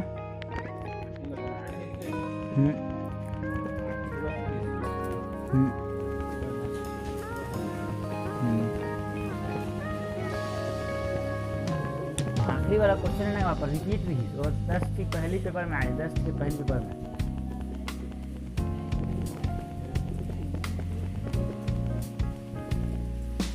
अब ये एलन के मेजर में आज टेंडू को माइनस वाला लास्ट के है जो बनाया हुआ, लास्ट के तो बनाया हुआ ना 28 के एच डी फर्स्ट थे कहते रहे जो और एच डी टेंडू को माइनस सेट वाला है, पता नहीं कहाँ के दी शायद दी से खाए।